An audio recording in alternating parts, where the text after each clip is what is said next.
Hey folks, welcome to the Bass Shed Podcast. My name is Ryan Roberts.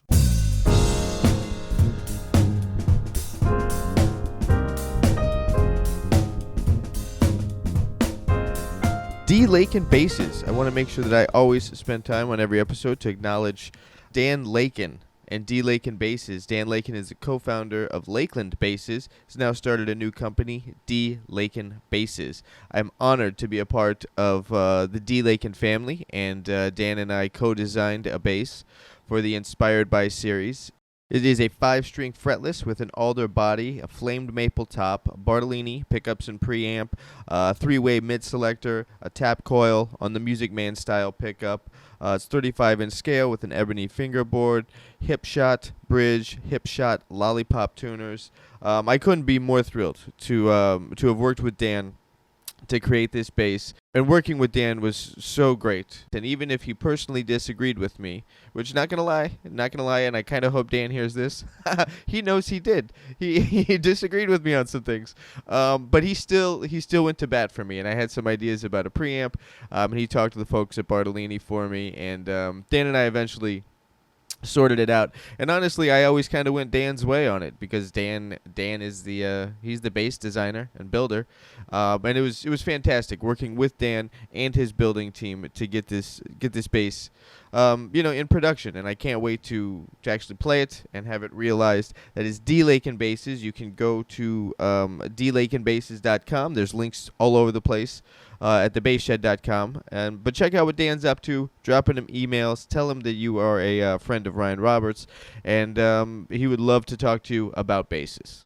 All right, welcome to episode 38 of the Bass Shed Podcast. On the episode is Dave Swift. Dave Swift is the house bass player for the UK show, the show out of the UK, the BBC, later with Jools Holland. Dave is going to talk about how he got involved with the show, his audition back in 1991, and he's held on to the show, for 28 years, close to 30. And he's going to talk about some stories of, some icons he's gotten to play with that I think those are really fascinating.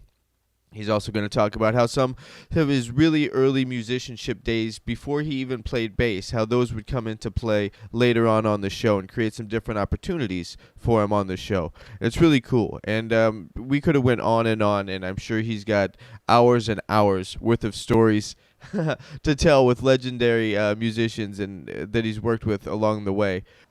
Another thing that Dave has done is he had contributed to a book that maybe some of you know about. The book is called Jade Visions, The Life and Music of Scott LaFaro. And he's going to tell the story about how he became kind of a contributor to the book and how he met with Scott LaFaro's sister, and some just really cool stories that would be in a surreal experience for anyone who is an upright player or was influenced by Scott LaFaro, which I think many of us were, if you're a jazz player out there. That specific little clip on LaFaro will be separate up at thebasshed.com. It's just a fun little story. I wanted to make sure that it got heard. But I'm working with the time thing here sometimes. I like to try to keep episodes at a certain amount of time. And again, Dave and I could have went on for hours and hours talking about all the things we agreed on in music, and I loved hearing his perspective on so much and all the stories he has. So without any more introduction, here is Dave Swift. How you doing, man? Yeah, I'm very good. I'm actually well, it's great to finally link up as well, but also it gives me some respite from my 3.5-year-old son. I bet. In fact, earlier on, before you called, I was just started to learn the bass parts to our upcoming New Year's Eve TV show. The Hoot Nanny that we do. Yeah, you were telling me about that. For those listeners that might not be familiar with Jools Holland, set up him as an artist and the show, just so we can talk about that and everybody knows what we're talking about. Yeah, well, I became aware of Jools through him being a member of the, rock band Squeeze. Okay. And in the 70s, Squeeze were huge. They were always on TV, and they had some amazing hits.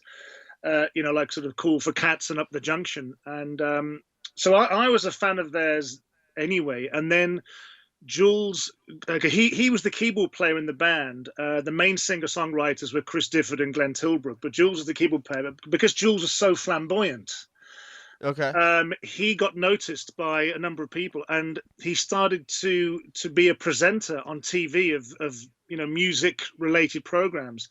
So this is like in the early 80s, and he was a very young man himself, and he did one called The Tube, which he co-hosted with Paula Yates, who was married to Bob Geldof at one point. So yeah, her and Jules presented this program called The Tube, and it was a live music show, and it was on quite early in the evening, and it was quite anarchic, really. It was very chaotic and very shambolic. Shambolic. All right. Well, it was. I think that's the first time I've ever heard that word used. Shambolic, yeah. Well, it was because it was it wasn't very polished, but that was the whole point of it. It was like youth TV. Right. And it was, I can't remember what time it was on each week, but it was fairly early. And so Jules presented that, and I used to watch it all the time because I just started to be a musician. So I used to watch that show to look at the bass players, to watch what they were doing, and then and so that catapulted Jules. He was quite famous then. All of a sudden, he wasn't just a keyboard player in Squeeze; he was a TV presenter. Right. Then, of course, years later, he got another TV show, which is later with Jools Holland, which is a BBC TV show, and that's been going. It started in 1992. Okay. And it's been going ever since, and it's a lot more polished version of The Tube that he was on. It's a lot more sophisticated and controlled. Yeah, it's a live music show where there's numerous bands on, and Jules is there as the presenter, and he comes around, introduces everybody. He does interviews with various artists on the show. He also joins in with them as well. He often plays keyboards or piano. Okay. Whether they want him to or not, he still does it. But yeah, so but when I first met him, he didn't have that newer TV show, because I joined Jules in 1991, so the TV show didn't start till 92. But yeah, it's made him a household name. Yeah. Really. Now, how did that connection happen in 91, and what was that like for you personally growing up? Him being such a part of your formative years as a musician, what was that like to meet him for the first time? Well, it was. I had moved to London from my hometown of Wolverhampton in 1988. So I'd already been a pro musician. I left school at 16. I'd been a pro musician for 7 or 8 years, but just a session player, not doing anything high profile, just a working, jobbing session, gigging bass player. But it got to a point, and I used to do things like cruise ships and all that stuff, and I had a great time, but I was always a lot more conscientious than the guys I was working with. I always wanted to, we'd play a set on the cruise ship, and I'd be back in my room listening to Jacko and Stanley Clarke and transcribing stuff. So I was always very conscientious. So in 1988, I thought to myself, do you know what? I need a change of scene. I need to be playing with players of like a higher caliber, better players than me, hopefully. And I wanted to study as well. And I considered going to Berkeley, but at the time the fees were off the scale. And I thought, well, that's not a choice. So the next best thing was to move to London. Okay. And I didn't really, I think I knew 1 or 2 people there. And it was a huge risk because I was walking away from a well-established career in my hometown. Incidentally, my hometown, there's a guy called famous, incredible jazz double bass player called Dave Holland. You've probably heard of Dave. Yeah, of course. So he's also from Wolverhampton as well, quite bizarrely. But yeah, so I moved to London, and the main thing was I wanted to play jazz. So I didn't want to do stuff I'd done before. So I didn't want to do West End shows. I didn't want to do any kind of theatre or pit work. I did, nothing against that, of course, because I used to do it a lot. But I needed a fresh start. I needed to do something completely different, completely new. And for me, that was to play more improvised music with like-minded musicians. Because, the gigs I were doing were not things like fusion gigs. They were just standard jobbing Right. musicians gigs. So, and I thought to myself, well, you know, if I'm going to be playing this stuff, I need to go somewhere where I can find like-minded players. So I was in London doing jazz gigs, mostly playing upright bass. I was Mhm. hardly using electric at all, and it was lovely. I was playing in loads of jazz trios, quartets, you know, listening to loads of jazz recordings as well, you know. But Yeah. anyway, one of the sax players I was working with, just a local guy, and this was in southeast London, just where I ended up, and he'd already got the gig with Jules. Now, bearing in mind, this is around 1991, so Jules had left Squeeze and joined Squeeze and left them and rejoined them countless times. Okay. I think this was his final time. He'd realised that he wanted to. Now, bearing in mind, I'd lost track. I'd lost track of what was happening with Squeeze and Jules as well, because Sure. I hadn't really thought about him for a long time. So when my friend said, "Oh, listen, you know, Jules is looking for a bass player." Now, I don't know if you know this, Ryan, but Jules's first bass player, well, Pino Palladino, Yeah. his first gig when he moved to London from Wales was with Jools Holland. Oh man. Okay. Yeah. I did not know that actually. Yeah, so Pino is obviously from Italian Welsh background. So when he Yeah. moved to London, and I don't know when that was, I'm sure you could easily find out. But yeah, one of the first people he met was Jules, and that was his first gig, was playing with Jules. And in fact, there's an album out there they did. I think it's called Jools Holland and His Millionaires. Okay. And there's a picture on the front of them in some open top Cadillac, and there's a double bass Pino, which is odd because Pino never played double bass. So Right. Right. but yeah, so when I heard that Jules was looking for someone, I did a bit of research, and also Jules was on TV a little at the time, doing some appearances in various things, and I remember seeing Pino playing with him. Mhm. And so obviously, sort of Pino had moved on, and the other bass player that Jules was using was his former bass player in Squeeze, which is a guy Okay. Keith Wilkinson. Now, what had happened at that time, Squeeze decided they wanted to reform yet again, and Okay. the drummer Gilson Lavis, who was always the long-term drummer in Squeeze, but both they'd been working with Jules because there'd been a lull in Squeeze activity. But when Squeeze reformed, they had the choice: do we stay with Jools Holland on his new solo career, or do we go back with Squeeze? And they went back with Squeeze, Oof. which for the bass player wasn't that fortunate. Yeah. But for me, it was incredibly fortuitous. Yeah. Because so I'd been told by this sax player that I was doing jazz gigs with. He said, "Well, look, Jules predominantly wants a double bass player this time. Okay. He'd only ever had electric bass players before, and now because he wants to do his own stuff and he wants to do more traditional R&B blues, he really wants a double bass player." So he said, "But he needs to hear you. You know, you'll have to go along. I think he wants you to do an audition." Now, here's the other interesting thing: nobody else in that band had to do an audition apart from me. Oh wow. I was the only one, and I think the reason for this was that the bass for Jules is so important. I guess if you're a piano player and you're doing a lot of stuff in your left hand, you want to make sure you've got the right bass player that's sympathetic and supportive and doesn't get in the way. Sure. All that. I was gonna ask about that because I know a lot of piano players that are not like jazz guys, right? Like jazz guys, they leave a lot of room for the bass. Sure. But when it's not a jazz guy, piano player, and they're playing very percussively and there's a lot of activity in their left hand, they've always given me specific direction about how to go with that and how to work around with it. Most of the time, all they want is for me to double their left hand. Did he give you direction with how to relate to what he was doing with his left hand? He did, but not on the audition. He definitely did later on, and he kept doing that for the first 15 years. He never stopped. At least he's consistent. I know. Yeah. He never stopped giving me any direction. But no, but when we first got there, I went to his studio, which interestingly is, I wasn't living where I am now. I was still in southeast London, but I'm literally now 5 minutes from Jules's private studio. Oh, cool. Back then, I was probably 25 minutes away from it, but it's still always been local to me. So I went there, and he was there with the guitarist. They had a baby grand there, and there was no preparation. He hadn't told me to listen to anything. He just said, "Let's jam." You know, Okay. now bearing in mind, Ryan, that when I was a session player, I hadn't done a lot of jamming with people. Most of my work, I'd been given written notation or chord charts.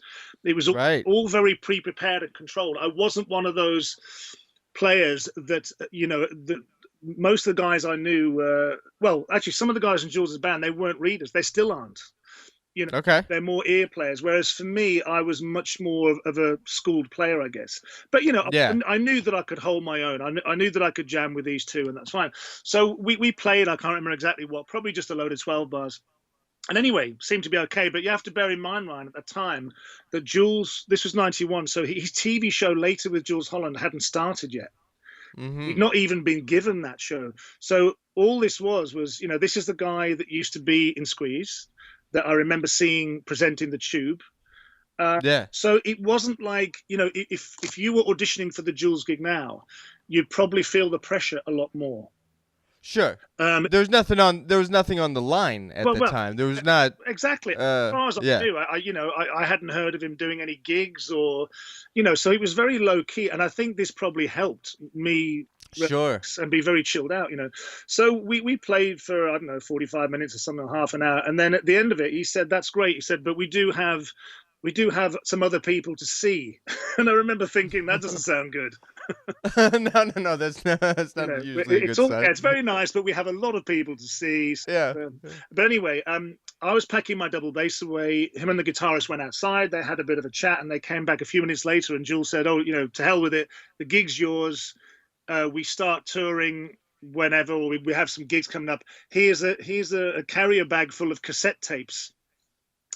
Of some gigs, of some rehearsals, whatever. Have a listen to those, and I think that he was on TV at the time. He was doing something. It wasn't that major, but again, that's when I was seeing Pino on there, And he said, "Well, check out those shows as well." And he said, "Just pick up the vibe of it." So yeah, that was it. That was the end of 91. So, but yeah, I'm the only one that did the audition, and it was, like I said, I think it was.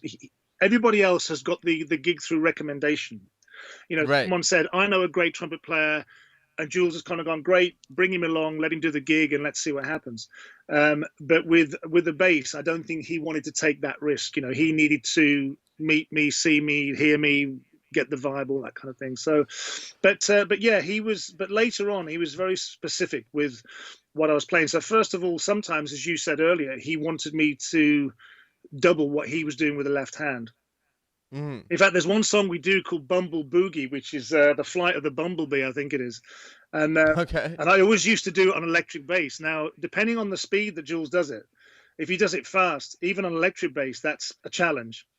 Okay. But the last couple of tours, he's wanting me to play upright the whole time, and playing it on upright is almost virtually impossible. Yeah. I mean, it's the line from Flight of the Bumblebee. Say again, sorry. It's the line from the melody. It's not the tune, but it's like a boogie woogie bass part. Oh, okay. It's like yeah, and it's all octave jumps, whatever, and it's just about doable on double bass. And I'm thinking, oh my days. But yeah, I worked on it. I think I got it mostly okay. But the other thing he used to tell me is, don't spend too much. He liked me to play higher up on the fingerboard. You listen to a lot of those old jazz recordings, and I guess it was so the bass player could be heard.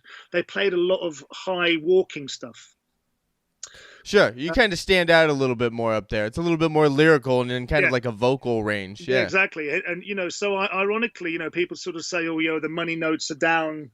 And generally, most of the time they are, but with Jules, actually, the money notes are up the dusty end. Sure. But it's purely, I think it's a sonic thing. It's to stay away from, the range that he's doing in his left hand. And also he likes the notes to be played very staccato as well. He doesn't like, if you're doing a jazz gig and you're told to play really long sustained notes, and Jules, he's the opposite. He likes everything clipped. Okay, so he almost like wants the feel of a piano duplicated with this real kind of percussive shorter note sound, and with the left hand right just below middle C. Yeah, and he wants it to sound old school as well. And I think what it is, a lot of those old double bass players, they weren't necessarily clipping the notes. But Right. but the recordings, because the recordings weren't so sophisticated, it sounds like they were. Yeah. A lot. Yeah, I mean that's always the thing with some of those, like really checking out the old jazz guys, like you don't know what those basses sound like, or Yeah. because of technology, because of recording technology. Yeah, they were playing gut strings, and the action Yeah. was super high, so they were probably trying to get as much sustain as they could. But because of Sure. the setup and the strings, it was just coming across as being very, very short and staccato. So Jules, that's what he wanted me to do. That Okay. sound that he wanted, So, but yeah, so I really got the gig predominantly because I played double bass. I mean, he wasn't interested in me playing bass guitar, funnily enough. He decided it's all, and this was an acoustic double bass. This wasn't like an electric upright, a stick bass. This was Right. and it was a nightmare, I have to be honest, because trying to tour, and the band wasn't that big at the time. It was a 9-piece. It was 5 rhythm section, 4 horns. It wasn't the 18-piece band it is now. But even back then, trying to amplify an acoustic double bass with that band, it was a nightmare. I hated it. It was, and I'd never had any experience of playing at those kind of volumes.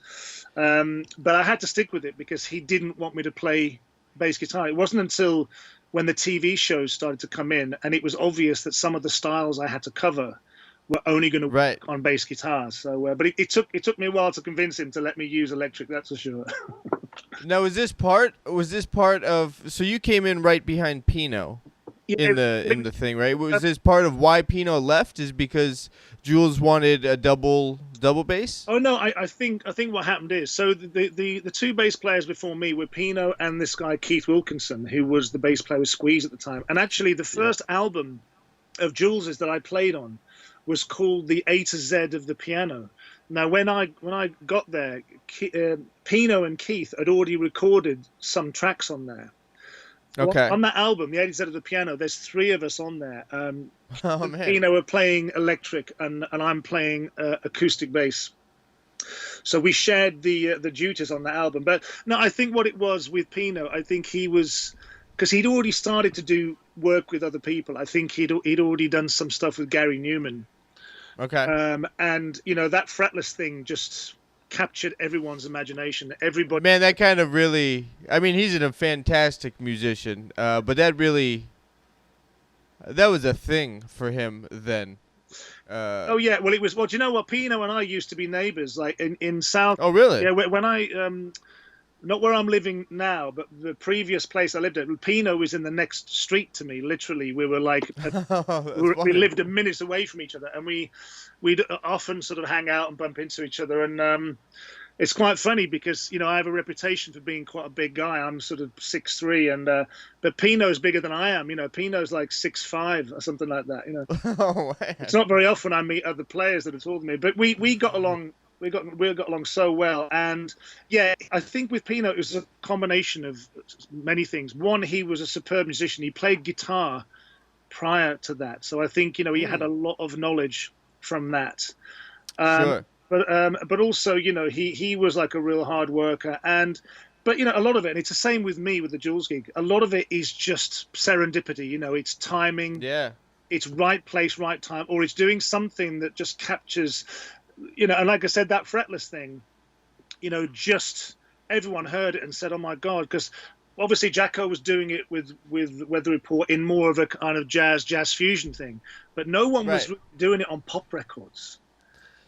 So when no, I mean I don't really know the album history of the Fretless Bass, or like maybe that might be something interesting to look into. But Jocko's work with Joni, I would want to say that was the most, the way I think of it, like that's the most pop the Fretless had been. Yeah, I guess from a commercial sense, definitely. Yeah. But then, and it's amazing really when you think with Pino, when he did, well, like I said, he started to play with people and the news spread like wildfire because also at that time, the slap bass thing had ruled the waves in the 80s.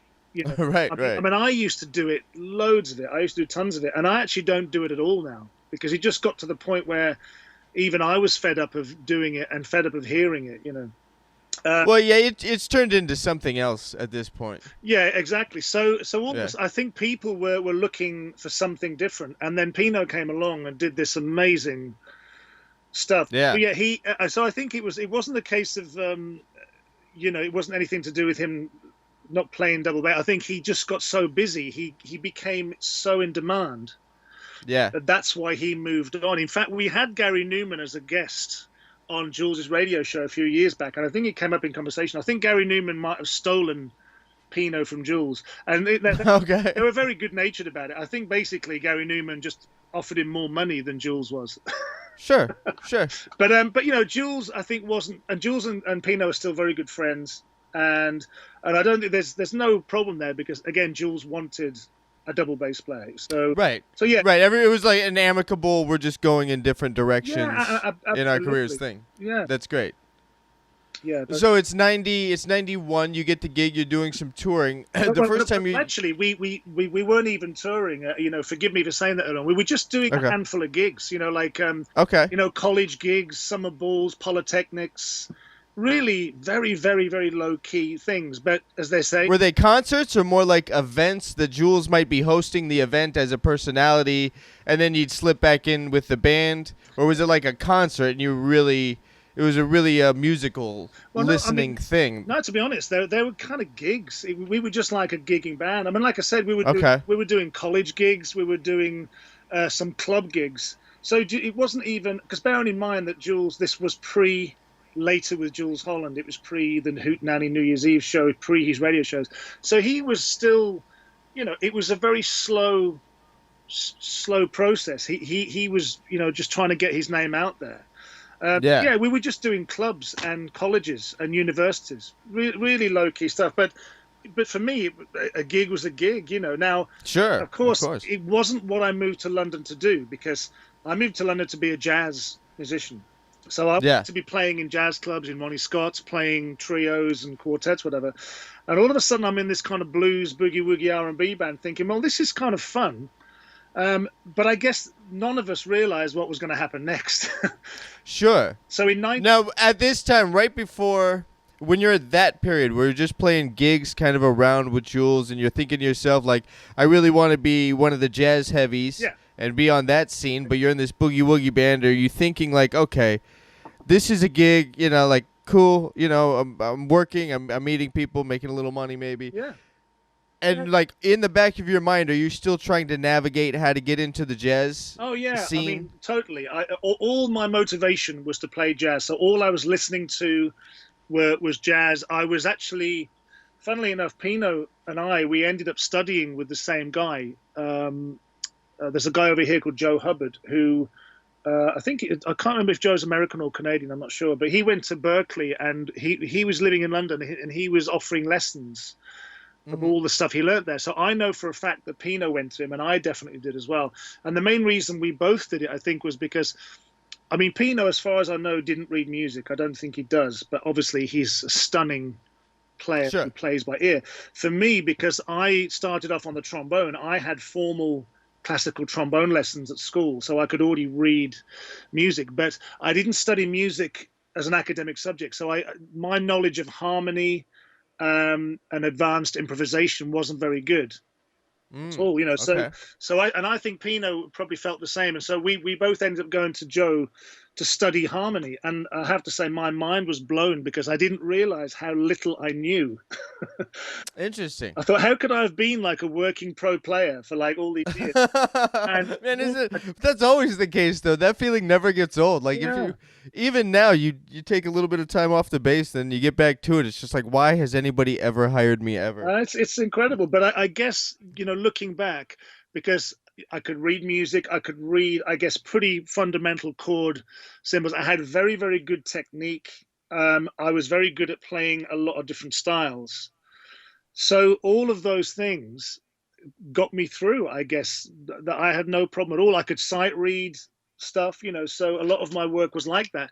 But obviously I hadn't been in that situation prior to moving to London, where I was having to play improvised music with improvising musicians, Right. So that's so when Jules, sorry to interrupt, when Jules gives you this bag full of tapes, and you're used to reading charts. Exactly. Is this like the first time you've really had to deal with work tapes? Yeah. And then how did you go about it? Did you just learn the part and then like, cool, I know the part, so I know this song, or were you actually then making cheat sheets or something to write out, well, this is the form of the tune, these are the chords? Did you turn the work tapes into an academic study a little bit to process it? Oh God, yeah. And I've been doing that for the last 30 years with Jules. I mean, because I kind of set the standard back on the first day. So because I was more of a reading musician, it's fair to say, I could, I mean, you could probably put like a Marcus Miller bass line or a Jack solo in front of me written, and I could probably play it. Oh, wow. But then if you just sort of said, can you come up with something like they would play, I probably couldn't, or Right. or it would be harder for me to do. So anyway, so what I did is when Jules first gave me those tapes, I transcribed everything on those tapes. And a lot of it was just walking bass lines. But I just thought, Sure. I want to get inside both what Pino had done and what Keith Wilkinson, the bass player with Squeeze, had done. I just thought, I've never been one of those players that just kind of goes, oh, that's kind of close enough. You listen to something while you're in the bath or you're driving a car. I really wanted to get inside this. So I transcribed everything. I mean, it took me forever, but I just thought, at least I've got it there. And so when I started doing the gigs, but it wasn't like, because I'm the only person in the rhythm section that can read written notation. Okay. And the horn players always had charts on stage, and they still do to this day, but it wasn't like cool for the rhythm section to do. Right. And I would be the only one that would have charts if that was the case.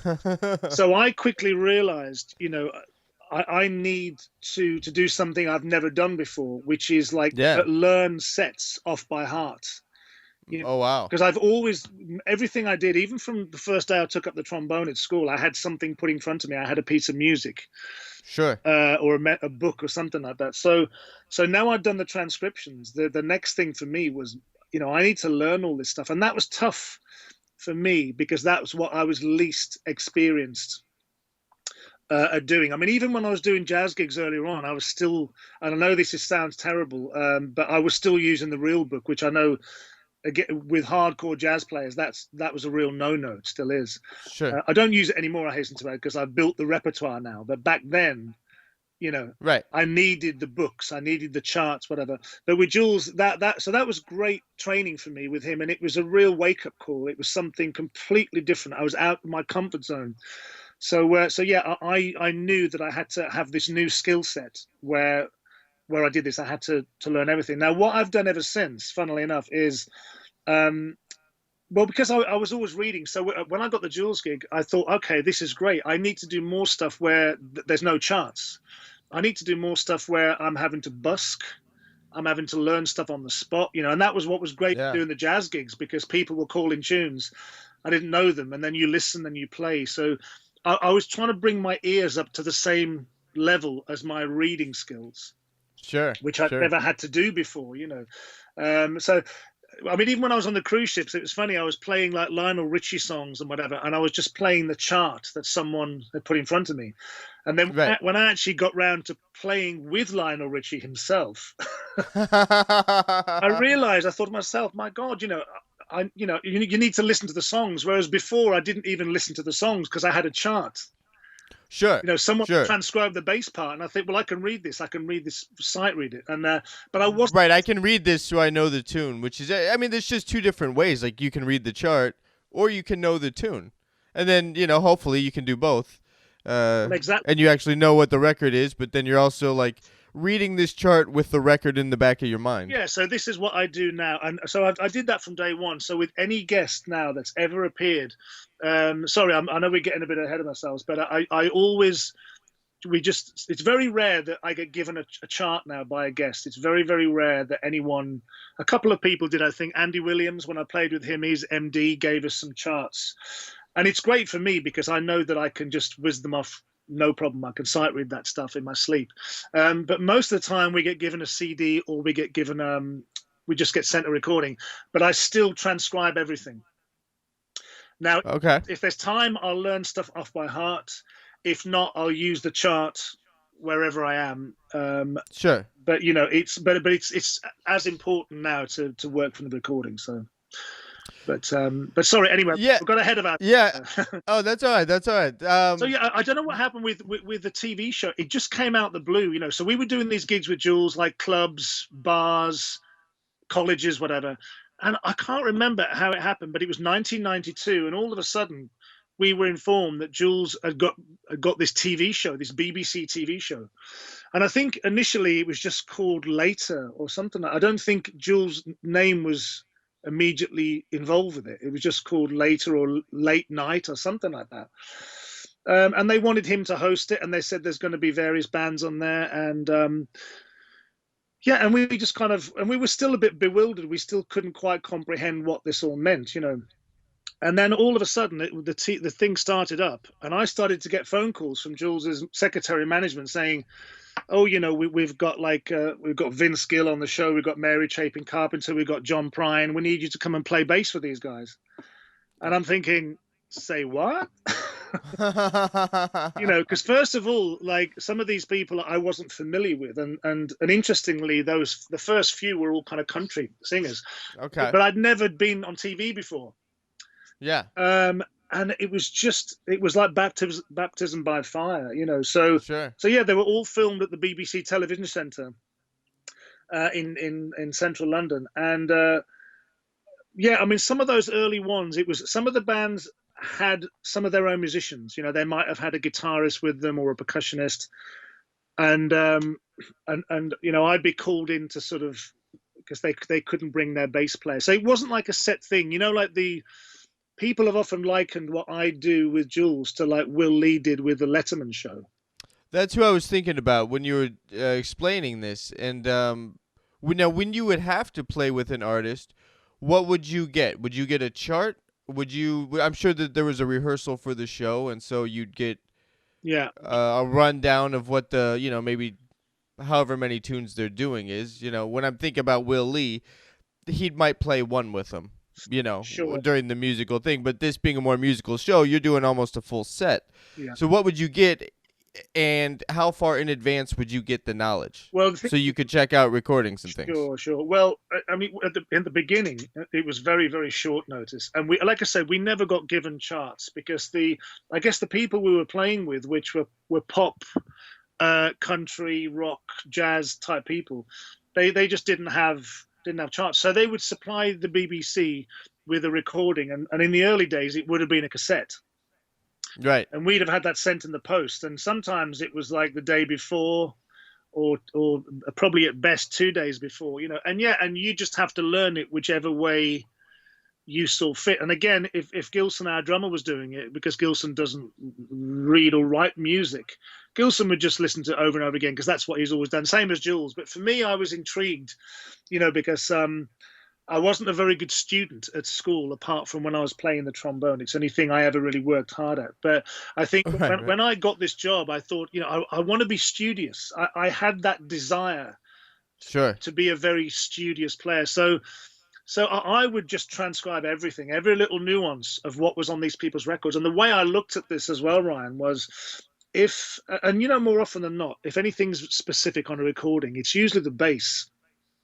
He's often more specific than what the guitar is doing or the piano, whatever. So I thought to myself, it's important for me to work out exactly what's on these records, note for note. So my transcriptions, and I've still got them all. I've got thousands of them in my attic. I kept every single one of them. You know, I'd write the artist, the title of the song, the date. I've got more, you know, and because the way I looked at it is this: if I'd have just listened to it in a very casual way, like I said, sitting in the bath or something like that, and I kind of gone, yeah, I kind of get that. I get the chord sequence. I see what this happening here. And then you turn up at the television centre to record the show, and the artist kind of goes, Dave, you know, are you okay doing that little riff there or that little fill? And I kind of go, what fill is that? Yeah. Oh, can we just listen to it real quick, and then you try to pick it up on the fly in real time? Exactly. And I didn't want that to happen, because I used to get caught out at school like that, and I was always very embarrassed. And I thought, I don't want this to happen to me again.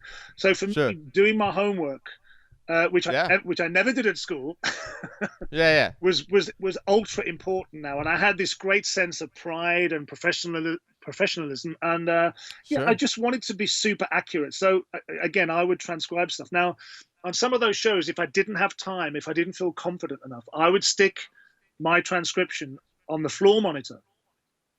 Okay. And sometimes I would be reading it, but I knew it was important not to look as though I'm reading it. Sure. So that was another skill in itself, you know. But as time went on, I got more and more confident, but yeah, in those early days, we didn't have a lot of time, so that's the reason why I often had the chart on the floor for certain things. Now, I guess with the Letterman show with Will, you know, because it's a lot more arranged, it's a lot more. Sure. You know, was it Paul Schaefer would have done specific array, everything would have been charted out. Jules, it isn't like that because Jules himself isn't that kind of musician. He's very much an Right. improvising, busking, seat of his pants kind of player, which is fine, and he does it exceptionally well. Yeah. But yeah, so it's an interesting dynamic with that band because you've got me and the horn players who were predominantly had formal training and can read music, but the rest of the rhythm section are not like that, you know. So it's kind of a bit of a weird dynamic. But Jules values what I do greatly because I'm kind of the what do you call it, the stepping stone between the rhythm section and the horns. I've got a foot in both camps. Sure. Sure. And Jules knows that I'm super accurate. He's not too worried whether the drums are super accurate or the guitar or even himself. But he knows that I will be 100% super accurate, and there's no Sure. discrepancy, you know. And that's a key thing for him. You know, he really depends on that. And because the thing is, otherwise, if I approached the music the same way as, say, the rest of the rhythm section, it starts to become a little nebulous.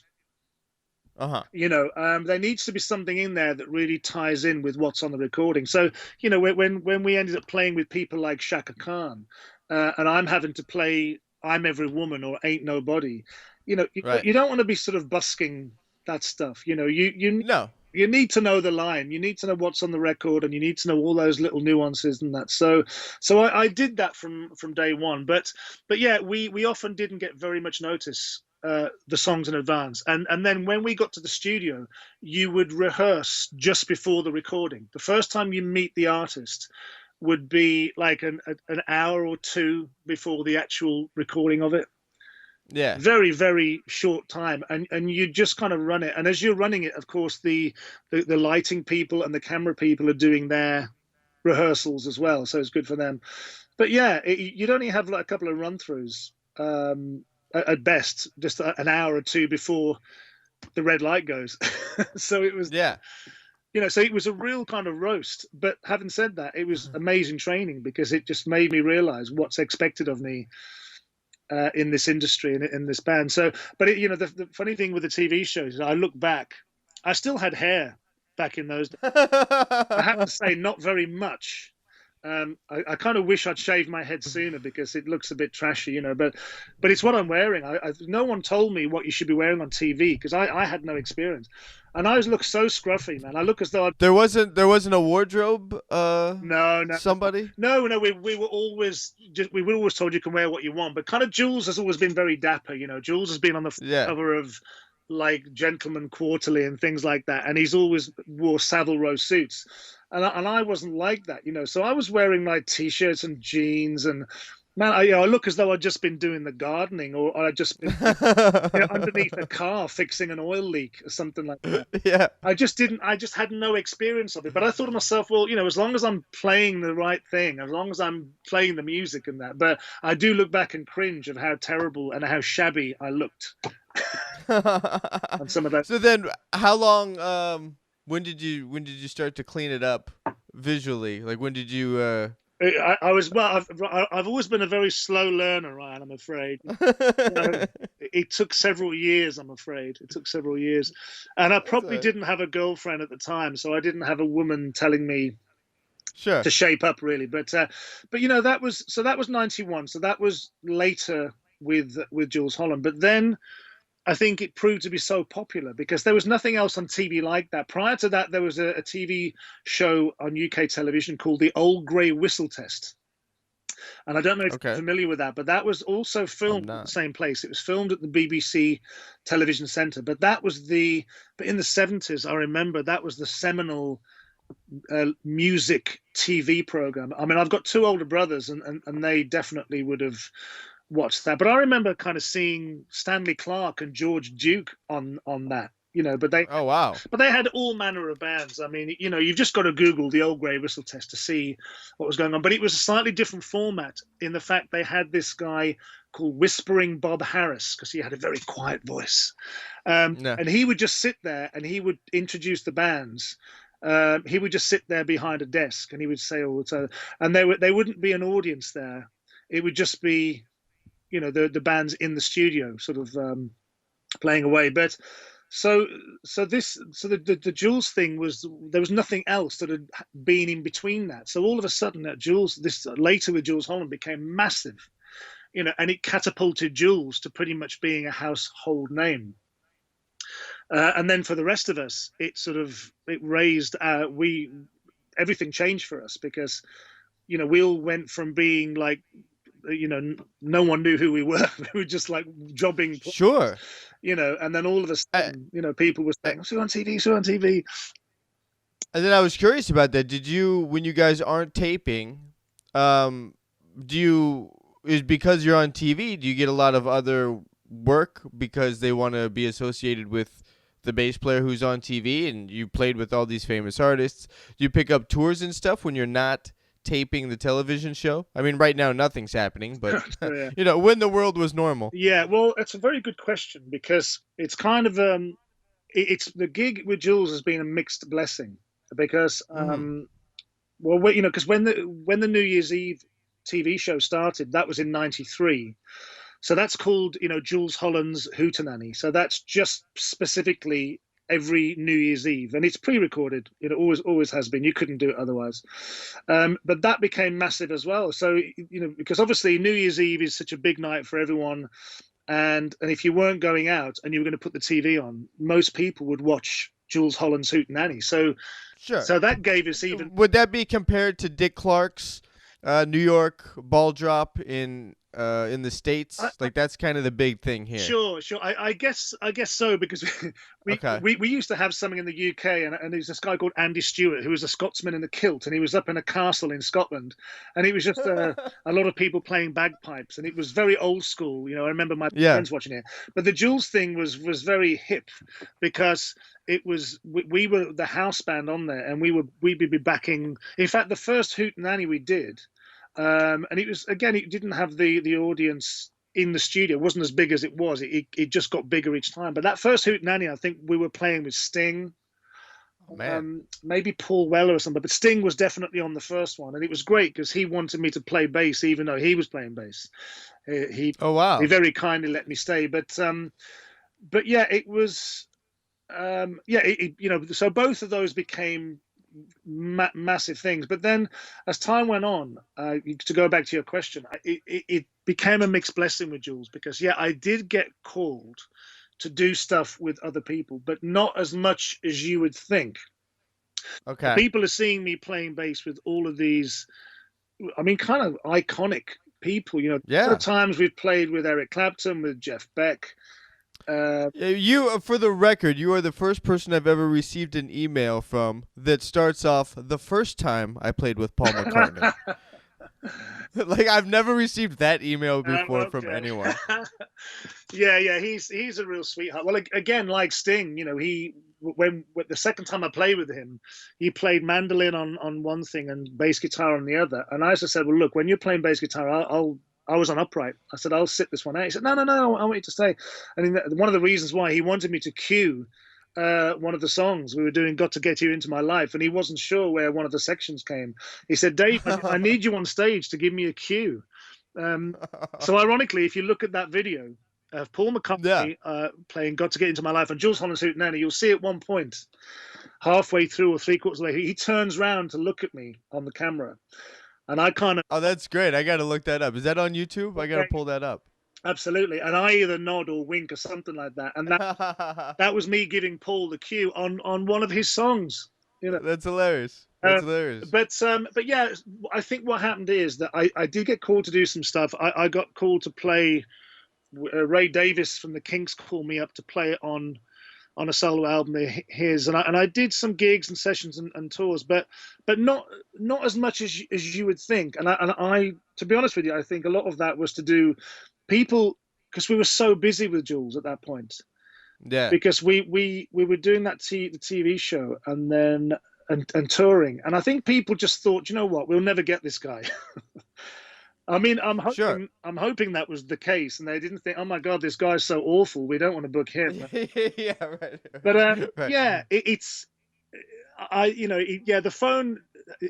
And also it's a different thing. Say with Pino, when people were hearing him at the beginning, because he was doing something very specific with the fretless thing, and also he was playing, on pop records, he was playing original bass lines and Right. playing on very, very commercial things. Whereas, with the Jules gig, in some ways, the Jules gig, it's when we do the TV show, it's almost like the best cover band that you've ever been in, because we're playing the covers, but we're playing them with the original artists. Sure. So yeah, loads of bass players have played Ain't Nobody and I Am Every Woman, or they've played on Broadway, but have played those with Shaka Khan and George Benson. Right. It's just like, it's almost as if you're a road player, but the road act is coming to you. Yes. and you go through a bunch of them. Yeah. Within the course of a year. Yeah, very much so. So I think that's the other thing as well. It's a bit more difficult to stand out than, say, what Pino was doing, which was playing on original stuff and playing very particular style that really caught the imagination. So I'm kind of, a bit more in the background, really. So I think, but also I do believe a lot of it was, man, this guy is constantly busy. He's always touring with Jules doing the TV show. And later on, Jules got his own radio show. So we would do that. And of course, when people learn about this, it's kind of great. But you think the more people that realize what I'm doing, the more they're probably going to think, oh, we're not going to get this guy. He's going to be too busy. He's going to be too expensive. He's going to charge too much. Right. And that really wasn't always the case, I promise. Now, how did you feel when right before, in 91, right before you do that audition, you're really looking to do creative music and get into jazz, and now you find yourself years later playing in the best cover band ever? Yeah. What's this doing to you inside? Do you still have all this like kind of creative energy that you don't have an outlet for? Or did you find some project to direct the creative outlet? Yeah, I think the creative energy towards. Sure, that's a very good question. I think what happened is that throughout my time with Jules, I always attempted to do as many other things as I could. So I was still doing jazz gigs, but it got a lot harder because the touring became more intense, and we always do 2 big tours a year. We do a summer one like 3 months, and we do a winter one for 3 months. So so we're all over the country. I mean, we did a couple of world tours in the early days. We don't do those so much anymore because it just got too expensive, but we do a lot of stuff in Europe. But yeah, it became more and more difficult for me to be doing these small little intimate jazz gigs. Yeah. And also, as well, I have to admit, I mean, and I love jazz still. I mean, I'm in my music room here looking at my CD collection, and 99% is kind of jazz or jazz funk or jazz fusion, whatever. So it's still a music that I'm very passionate about. But these days, and back then even, I was literally struggling to be able to do kind of what I moved to London to do. That dream of being a hardcore jazz musician and being known for it, being recognized. Yeah. Whereas now, I'll still always be called a session musician. And I suppose that's accurate, but I like to sort of describe myself as a session musician with jazz sensibilities. Sure.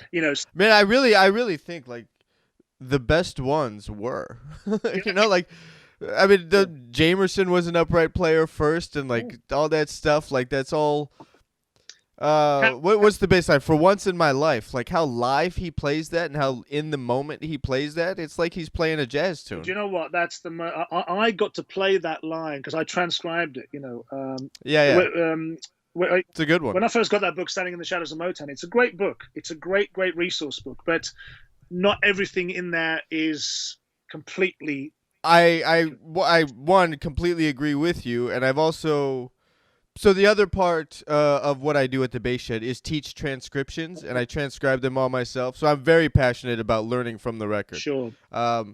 like I've taught music theory at music school, and like I'm aware of the academic side of things too, but I think no one gets hired for that shit.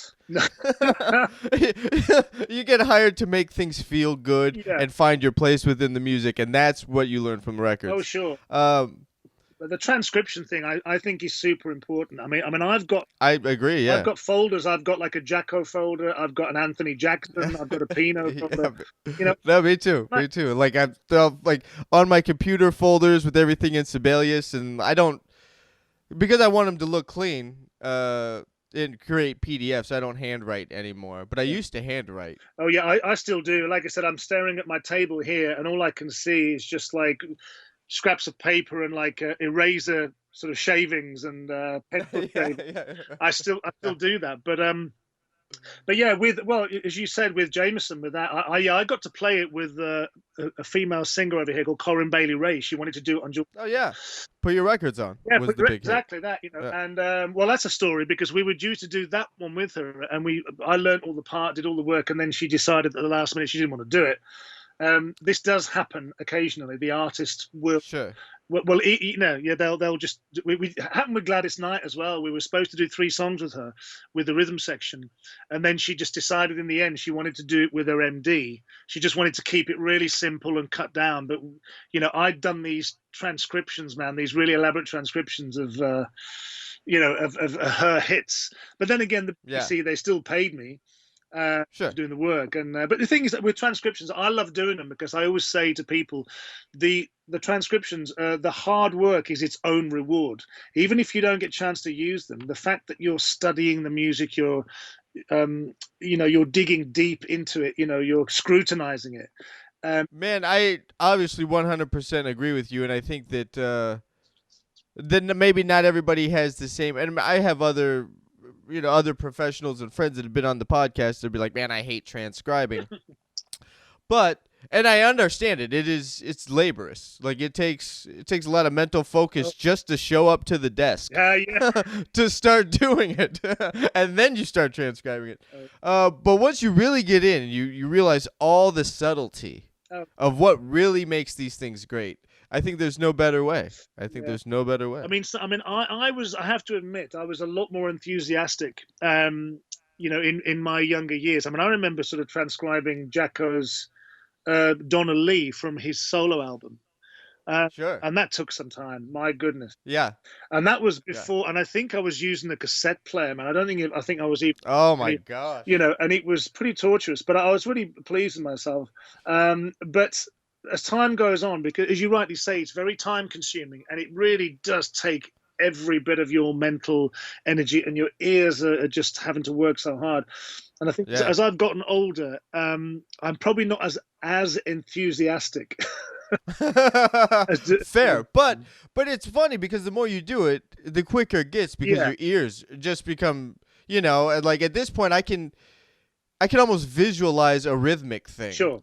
You know, like something that's more complex rhythmically. Like I could just visualize it now. I'm like, okay, cool. I don't have to count it out the same way. Yeah. I don't have to look for the notes the same way. Like it really does. It takes you to a different place as a musician. Yeah, definitely. And yeah, I mean, for me, it was important, and it was a sign of respect to the player as well. So when I pretty much worked through most of Standing in the Shadows, because I thought to myself, you know, these can be better, these can be more accurate, and so when we did, you know, when we did For Once in My Life, I was so thrilled that I played my own transcription because I knew how accurate it was. But I wanted to pay homage to James because I've got so much admiration and respect and interest. Oh yeah, absolutely. We had Martha Reeves and the Vandellas on the show, the TV show, and we had to play, I think it was Dancing in the Street, Nowhere to Run, and Jimmy Mac, I think. Okay. Now on Jimmy Mac, you know, because Jameson played upright on a lot of those early songs, you know, I think My Guy is on upright as well. So anyway, I was playing upright on that, and I transcribed meticulously whatever he did, or any little skips or whatever. And he was really sweet because when we did the rehearsal, I can't remember if it was after the rehearsal or the broadcast, but Martha came over to me and she said something to the effect of, "Man, you must really love James Jameson." And I said, oh, well, I said, because I was listening to you and you played everything just right, just as he would with all the inflections. You must be Yeah. a big fan, and you must be. And I said, absolutely. I said, if it wasn't for him, I wouldn't. He's the start of it all, really. But that. He is. He is. So, Yes. and as you rightly say, he was a jazz double bass player, and I think that's the reason why he was such a melodic bass guitarist. Carol Kay, I think, was a jazz guitarist, wasn't she? And that's why Yeah. there's so much, such rhythmic kind of inventive playing. So, but interestingly, for me, because I started on the trombone, but weirdly, I wasn't an improvising trombone player. I was playing in every band on the trombone before I even picked up a bass. So I was playing in big bands like swing bands. I was playing in a funk band, a brass band, a concert band, an orchestra, like literally anything you can imagine where a trombone would be. But it was always written down. Sure. I wasn't improvising and I wasn't doing solos. So it wasn't until I switched to bass that I realized, oh my goodness, at some point I'm going to have to read chords, I'm going to have to busk, I'm going to have to improvise, I'm going to do a solo. It's such a different skill set. Like those rhythm section instruments, the one, obviously the bass, but like I can't imagine trombone players getting work tapes. Like it's such a different world, or having to deal with a number system, or when people just like you get a chart and it's just the Nashville number thing. They've been together for so long, but they're particularly good. If we're playing something that a lot of the stuff we get to play on Jules' TV show doesn't have horn parts on there. Especially on the New Year's Eve show, we're playing stuff that's never had any horns at all, but the BBC want them to be involved. So there's about 4 or 5 of them in the section, different sections, and they're the arrangers, and they just come up with stuff. And sometimes they'll do it on the spot. We'll be running something, and they'll just start to play, and at the end of it, they've got an arrangement. But I guess if you've always done it like that, then you. Yeah, I have some friends that my friends are Justin Timberlake's horn section, and I think Justin Timberlake bills them as the Tennessee Kids, but in town they're just known as the Regiment Horns, and like they do a ton of sessions, and now even more so since Timberlake. But that was their gig. Is like you just hire them and they show up and create arrangements on the spot, and they knew how to work with each other, and it was dialed in. Sort of second nature. But it was interesting for me. What happened is that I gave up the trombone. So I started on 14, took up bass. So having lessons on the trombone, but I was self-taught as a bassist. So I took up double bass and bass guitar at the same time while I was still at school, but I taught myself. Just got a few books. Oof. That's a lot to take on because you're learning the bass, but like two very different physical ways it was actually my trombone teacher of dealing with the instrument that did it. And I recently discovered he's still with us. I'd lost contact with him 36 years ago, and I recently discovered he's still around. And we linked up, and I spoke to him on the phone because, if it wasn't for him, we wouldn't be having this conversation now. Because, like I said, I with trombone, that's what I learned to read, and that's what I learned about music theory. But shortly after that, I took up bass guitar because some friends wanted to form an offshoot of the school band, and we needed a bass player. So I initially got a bass guitar, but then when my trombone teacher heard I could play that, he said, you should definitely take up acoustic double bass, because if you do decide to do this for a job, which I never did, not for 1 second did I think about I could do this professionally. This was just for fun. He said you would get more work if you play upright and electric. So when I left school, my trombone teacher was a fixer in the area. He would book me for gigs and shows and a lot of pit work. But he'd always book me as the bass player. He wouldn't book me on trombone because he wanted the trombone gigs himself. So I carried on playing trombone probably up until I was about 19, I think. But then I felt as though I had to make a decision. I was spreading myself too thin. I was playing trombone, bass guitar, double bass. And I just thought, and I felt as though it was confusing the issue, and I was exhausted trying to be at the top of my game with all 3 instruments. So I actually gave up the trombone completely for decades, for several decades. And whenever it was, I took it up again because I always missed it. I always thought one day I'll come back to it, And I did. I took my, I remembered how to play it, just had to get my chops back. But the cool thing about this is that what I then learned from being a bass player, so in other words, reading chords and improvising and whatever, and playing jazz as a bass player, I was able then to switch back all of that knowledge onto the trombone. So there's this kind of interpollination thing kind of going on. That's what one. So my trombone playing helped my bass playing with the reading side of the discipline, but then the bass playing helped the trombone with the improvisation and playing more free and it is quite cool actually, because occasionally on Jules's radio shows in particular, most of the guests are singers, but every now and again we'll get bass players that come on, and we had Jack Bruce from Cream, and we had Mike Rutherford from Mike and the Mechanics. We had Tony Visconti, Bowers producer, but predominantly a bass player. And even Susie Quattro came on. And of course, they all wanted to play bass on the show. And, for me, I just said to Jules, listen, I'll just jump on on trombone. I'll just join the horn section, So, I've actually played trombone with all of those guys, which is kind of quite fun. So I'm glad that I came back to it and, enjoying it. But I know we got away from your question about the jazz thing. So, I tried to do as many jazz gigs as I could because I wanted to keep my jazz chops up. I wanted to still be inventive. But the Jules gig did seduce me a lot because, I'd never played in a famous band, and all of a sudden I was getting endorsement deals. I was getting asked to be. Yeah, man, that's what I was gonna say. It's kind of once you start being this idea of recognition or being seen or getting praised within a certain line of work, it's hard not to just follow the gravy train and follow the work, and like now you're making a living, and you're getting some free stuff. So it's hard not to like with continue my, on that path. Double bass, I was buying double bass strings, which we notoriously expensive, and anything I was paying for. But you get the Jules gig, and all of a sudden everything's for free, and then you've got roadies that are moving all your gear. You have not having to touch anything. And also interestingly, Jules, when we do gigs, when we tour, Jules doesn't do sound checks.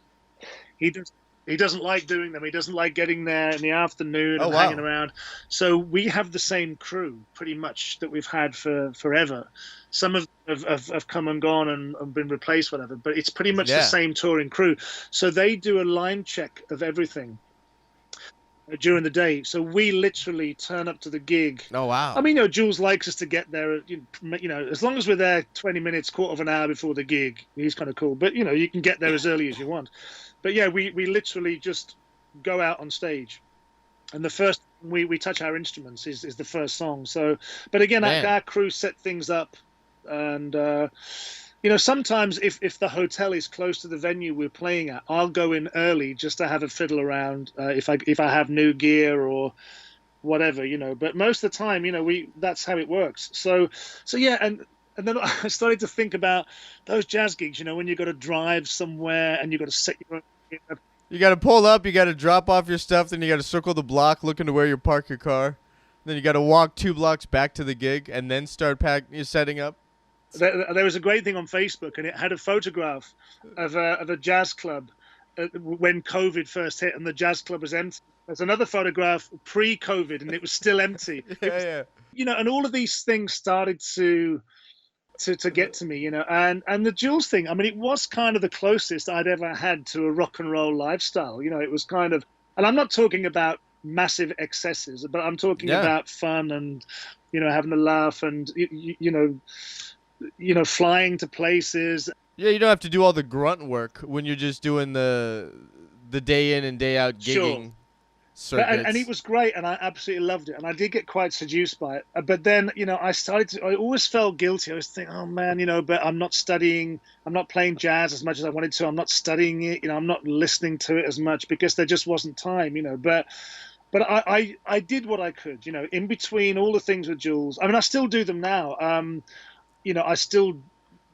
Actually, my main thing outside of the Jules gig now are doing jazz gigs, and my wife, Lucy Marilyn, we've only been together 5 years. We got married last year. We've got a 3.5-year-old son. But Lucy is a professional jazz singer. She wasn't when we met. She could Okay. sing, but when we met, she told me about her passion for jazz. I said, who are your favorite performers? I thought she was gonna, say Miley Cyrus and stuff like this. But all of a sudden, she's saying, "Oh, Carmen McRae, Julie London, Oh Dinah wow. Washington." I'm Yeah. thinking, and she's Lucy's like 33 years my junior. And I'm thinking, wow, she loved jazz. So over time, the last few years, she's become a professional jazz singer herself. So we do gigs together. At Oh jazz cool. venues, and it's like doing standards. And she has her own show called the Legendary Ladies of Jazz. So she'll do three Carmen McRae things, three Peggy Lee songs, a couple of Dinah Washington, some Julie London stuff. And if I can do it, I'm always a bass player. So I'm still, yeah, my main gigs outside of the Jules thing are jazz. So I'm still doing them. I'm still Yeah. playing upright, but I guess people still won't call me an out and out sort of jazz player because of my association with Jules. But that's really where my heart lies. Is playing acoustic double bass, playing jazz, playing standards. What are your some of your favorite records jazz wise? Like going all the way back on either instrument, on the double bass or on electric. Like what records do you always kind of check in with? One of the first recordings I heard that really caught my attention was well, actually, I've got two older brothers. They're 8 and 11 years older than me, and my middle brother, when I took up double bass, he bought me a Charles Mingus album, and it's called Okay. Nostalgia in Times Square. And I'd really not heard any jazz before, and I'd certainly never really listened to double bass players because I'd only been playing trombone for a year. I'd only been playing bass for months, and he bought me this Mingus album. And man, and I love Charles Mingus. I mean, I love him as a bass player and as a composer as well. Man, he's so edgy, so Yeah. gritty, and so atmospheric. And that's like jumping into the deep end, man. Like the first jazz record being Yeah, Mingus, like with no context of what Mingus was I doing or know. like where all that was Oh my coming God, yeah. from. I That's didn't know who crazy. he was. I didn't know his background, but yeah, Yeah. it's called Nostalgia in Times Square, and I love going back to that because it was from my brother, and it was him saying, "Well, I guess if you're going to be a double bass player, you should."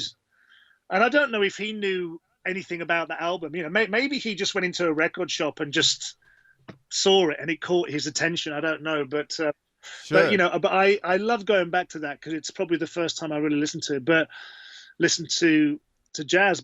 Carol Kay was important too, but mainly because of her books. Because there were no, I had a trombone teacher, but there were no bass teachers. Nobody was teaching, especially electric bass. So for me, I just bought every book I could find. And Carol Kay were the main books. And there was another Okay. one and it's interesting. Both my early books were by female bass players. There was a lady called Valda Hammock, who I think was in California. She might still be with us, and she did two books Hmm.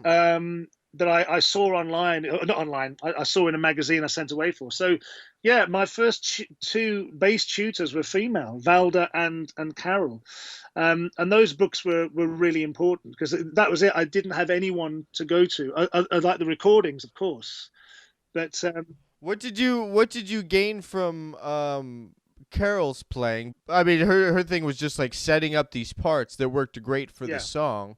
And then she's playing with a pick. With Carol's thing, it was the first time someone was telling you how to fret the notes, and of course it was all pick Mm. playing, whatever. But I quickly realized that if I was going to be a working musician, um, that Carol's school of thought and style of playing was going to be more helpful than the Jacko thing. So I was still transcribing, Yeah.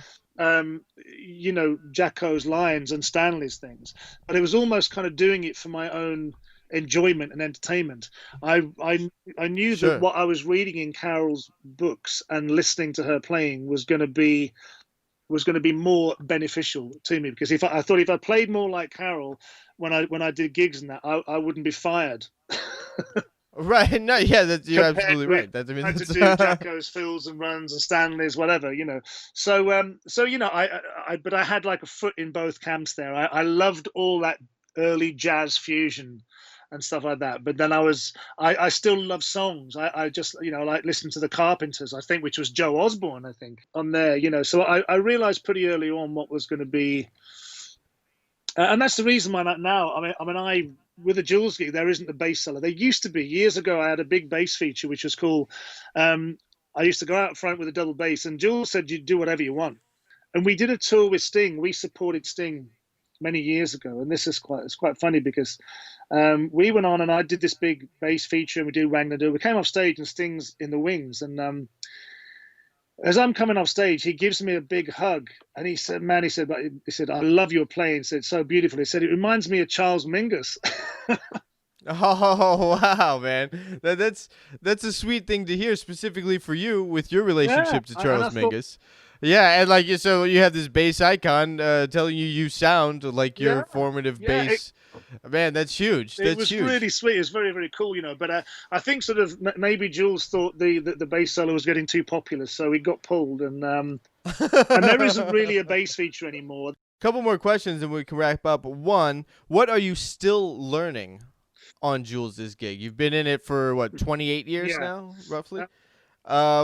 What are you still learning from playing with the same guys in a book that you're very comfortable with and guys you're comfortable with? It's an act you're very comfortable with. What are you still gaining from this? Well, I'm certainly sort of learning the benefit of isolation and tranquility in my hotel.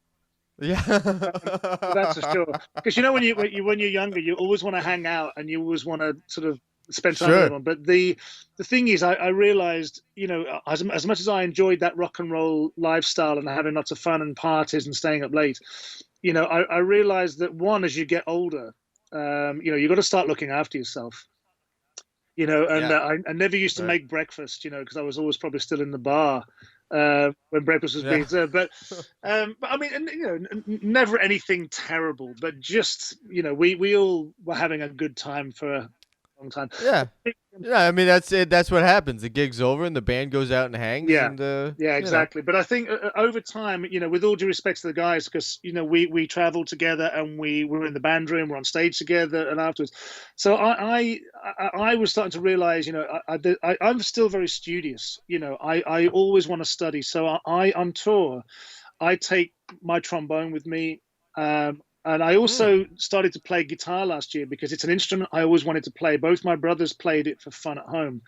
Now, the thing with guitar is I just couldn't get on with the tuning of it. So I tune my guitar in all fourths. Oh, wow. So C and F? Exactly. That's some guys keep the two top ones the same and they tune everything down, but I go up to C and F, and I play 6 and 7 string basses, so this is cool for me. But I've got a couple of guitars, and you know what? By taking that on tour and by still having a drink with the guys, but really sort of getting back to the hotel room, and if I'm not too tired, spending time practicing the guitar as even at this late stage in my career still helps me massively with understanding even more about harmony and melody and soloing and stuff like that. But I can only do it with it tuning fourths, and it's great. There's some books been written on the subject, and it's great because when you learn chord shapes, there's more repetition of them because it's the same thing all the way across. Whereas you don't have that weird G to B bump, which always right. Yeah, that always messes it up. Yeah. So I'm definitely, I'm appreciating because I still want to study. I still want to learn. I want to be a better player than I was last week. I want to be more knowledgeable. So it's really more what I've learned about myself. I think I want to make better use of my time. And interestingly, I recently took up the tuba because I messed around on it as a kid before the trombone, and I'm just thinking, if I'm playing a brass instrument, I should maybe pick something that's more bass orientated. So I've got one. Yamaha kindly loaned me one, and I've been playing it here at home, and I absolutely love it, man. I mean, Jesus, this thing is bigger than me. And it takes a lot of work. It's a lot harder to play breath-wise than the trombone. But I'm just thinking it'll be fun with Jules. That I can use it in the horn section, or sometimes if we do any recordings, you don't need to hire an extra tuba player in because I'll step in and do it. So I'm having a lot of fun with that. But I think with the Jules gig, it's still, I'm still learning about restraint and good taste because Jules doesn't like any showboating. He doesn't like any unnecessary flamboyance. You know, Sure. so the Jules.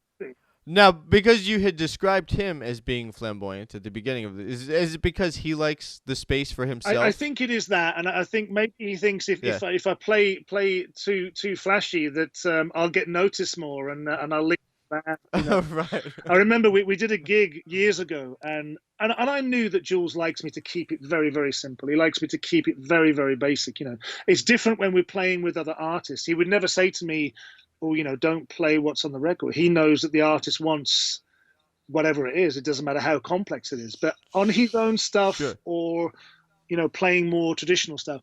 And we did a gig years ago, and I don't know, I cheekily put a little fill in somewhere because I had some friends in the audience. I thought, to hell with it, you know.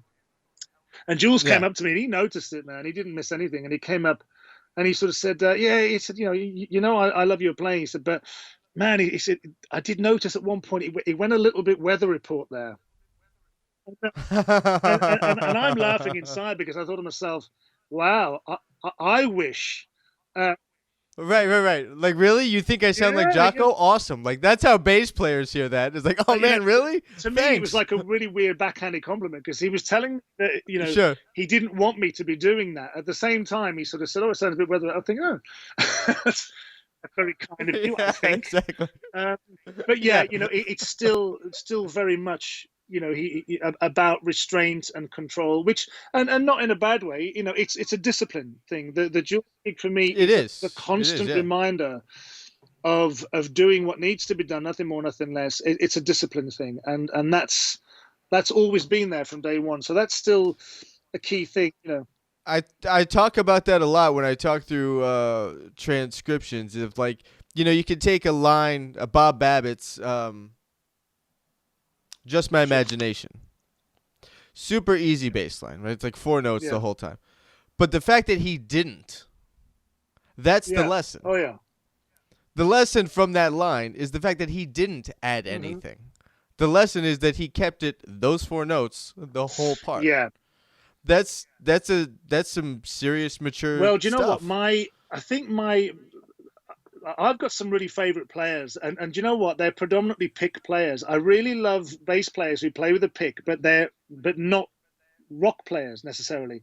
So, you know, Sure. always loved Carol. I love Steve Swallow, Mhm. both on double bass Yeah. and electric. Um, I think Bobby Vega is wonderful. I love you know, younger guy called Cody Wright. I don't know if you're familiar with Cody. Oh, I'm not. Yeah, check Cody Wright out. He plays guitar as well, but he's a monster. You know, he's one of my favorite players. But you know, if I had to pick my favorite living bassist, I'd probably have to say Anthony Jackson. Anthony for me is something very very special, very unique. I've been following Anthony's Yeah. career. You know, I've got so many of his recordings. I've met him a few times. In fact, I was with him. Me and Lucy were with him the night he had the stroke. A few years Oh my back, we were with gosh. him just before he had it. He was with Hiromi, and they were playing at the Jazz Cafe in London. And because I'd met him Yeah. a few times and I'd written a couple of articles on him, really short sort of things, just like a little homage in a few magazines.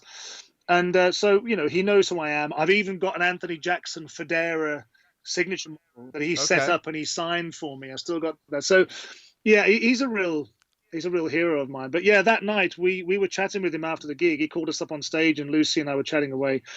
And when we left, I think it was shortly after that when he left the club with the drummer Simon Phillips. He fell outside, and I think that's where he had the stroke. Because the next day, his Mm. tour manager called me up, and he said, "When Anthony was speaking to you last night, how was he? Did he sound Right. okay?" I said, "He sounded perfectly fine. You know, he's obviously Anthony speaks very, very dignified. He doesn't gabble away like I do, you know." And I said, "No, he was just as he was." So it must have happened literally as he was leaving the club. But it was the same night we were with him. But yeah, I love Anthony's playing, his sound, that whole pick thing. You know, you know, I've done a lot of transcriptions of Anthony's, and it's a shame actually because with Ain't Nobody and I'm Every Woman, he's not on those Shaka Right. Khan ones. He's on a lot of the other stuff, but he's not on there. But yeah, I mean, I love those guys, and I still listen to them, and I still sort of study them. And even if I don't get to play how they play and what they play, it's still important for me to, to have that. I want to be excited like I was when I was younger. I still want to listen. I love that. I love that. Me too. Like I'm still chasing that initial Yeah, excitement, even though like I've heard so much music and like I understand music and the bass and what I'm listening to on these records in a whole yeah, new way. I'm still chasing something that excites me the way that the first Stanley Clark, sure. the first record I ever bought was Stanley's first CD, just Yes. self-titled. And I remember just listening to that Mm. over and over and over. I had no idea what was going on, but I Oh yeah. loved it. And I'm just always looking for excitement like that all the time in all Yeah, genres of and music. sometimes it's hard to do. I mean, I'm 56 now, and I've been a pro player for 40 years with Jules for 30, and there's lots of things that have happened over the years. I've had a lot of health issues, which have sort of knocked me for six, and I've lost both my parents. There's a lot, but nothing more than Oof. most other people have experienced. But you get a lot of setbacks, and sometimes it is hard to have the same Sure. enthusiasm. But I don't know, for me, I just love music and the whole particularly bass thing so much, and I still go to bass conventions. I've been doing some online bass convention things, chatting with people, interacting. I love going to like music shows. I collect basses. I've got 100 bass guitars somewhere. Wow. I'm still Nice. this huge bass geek, really. um, Yeah.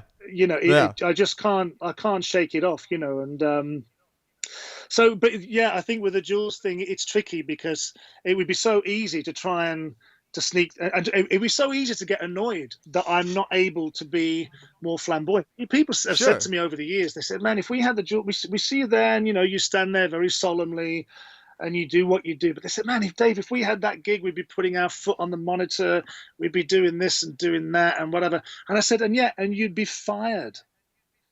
Yeah, that's why they don't have the I gig. said, why do you think I've kept it for 30 years? Is because I don't do that, Exactly. So, but it's Right. still important to keep that enthusiasm up outside of it, But and the Jules thing, it's so unique. It's such a unique gig. There's no other gig where you go out as a touring band, but then you're part of a TV house and radio band, and you're playing with Sure. these icons, these living legends, and you just have to. And also, I've learned a lot about social interaction from that, because you're Mm. dealing with people, even though they're famous. Some of them are not as confident as you think. So sometimes you've got to be a social worker, you've got to be a babysitter, you've got to be a Sure. confidant. You've got to be a lot of things to these people. When we played with Smokey Robinson on Jules' show, and it was a rhythm section, our own guitarist couldn't make it, so Jules got Eric Clapton to take his place. But we were rehearsing during the day, and Smokey wasn't there, and we were told he's not going to make it until the recording of the show. Um, and Yeah. and Eric looks to me and he said, "Are you kidding me?" He said, "We're going to be playing with Smokey with no rehearsal." And I said to him, I said, "Eric, welcome to my world, mate. Welcome." This is hilarious that Eric Clapton is Yeah, worried about playing. yeah, That's funny, but this is perfect because it does lead me to the next thing I wanted to ask, which is, what are some of your favorite takeaway moments like that with these stars and these musical icons that you got to interact with on a personal level, and you've got to give Paul McCartney the cue, and you're talking Eric Clapton down off the ledge like, "Hey Eric, it's gonna be all yeah. right, buddy. It's gonna be Well, okay." yeah. I mean, the McCartney thing is a great example, because I'd already had the good fortune to play with George Harrison. Oh We'd wow. spent George's 50th birthday with him. The band had been invited to a party, and Jules was doing some filming with him for the Beatles anthology. So I'd already met and played with him, and I'd met and played with Ringo. So Paul was the last one out of them, and yeah, just and playing got to get you into my life, which for me, the main version I knew was the Earth, Wind and Fire one. Mm-hmm. But yeah, Sure. but he was so nice of him to sort of, because he was playing mandolin on one song and then bass guitar on the other, and I just assumed that he would have wanted me to sit it out. So the fact he let me stay, and we had that fun with the cue thing, so that was a lot of fun. I mean, another favorite of mine was Al Jarreau. I absolutely adored Mm. Al Jarreau. In the 80s, when I was working on the cruise ships, I just used to listen to him every day, all day. I loved his albums, and I had all of them. So Okay. when he came, he did the radio show, but he did the TV show, and he wanted to do a track off his latest album, and the track was called Last Night. And that's on YouTube as well. And it was just Al Jarreau, me, Jules, and a percussion player. And my only regret with it is I wish I'd have played acoustic bass, because on the recording it was a synth bass. That's the other thing with Jules' show. When we do these pared down versions, sometimes we just do these more intimate acoustic versions of it. And I was still trying to make the bass sound like a synth, So I had a fretless P bass going through an octave pedal. And afterwards I thought, man, I should have just used my double bass and done it much more as a low key acoustic thing. Anyway, by the by, just playing with this guy was glorious. Yeah. And at the end of it, if you watch the video, Jules shakes hands with the percussion player. Al Jarreau shakes hands with Jules, and I'm standing at the back, kind of thinking, okay, like Billy No Mates here, yeah, thanks. Don't worry about me. And at the last minute, you could see Al turn round, and he just as if to say, "Oh my God, we can't forget Dave," And he leans over and we do this big handshake, And I just, oh man, nice. that was so wonderful. So I love that.